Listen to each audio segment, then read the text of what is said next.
خب یا مرحله دوم ساخت پل دهنه 30 متر که بدنه گذاری شده.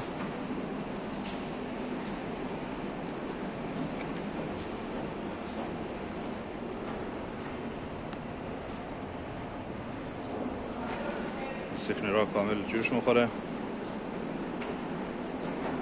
سر بندا میاد پلیت گذاری میشه دو طرف.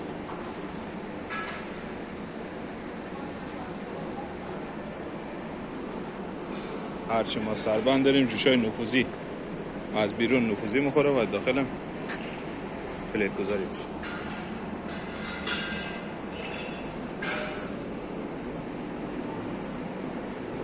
امروز تاریخ 10/7/1403. الان شما خط خما را که نگاه کنی هم نشانگر کیفیت کار.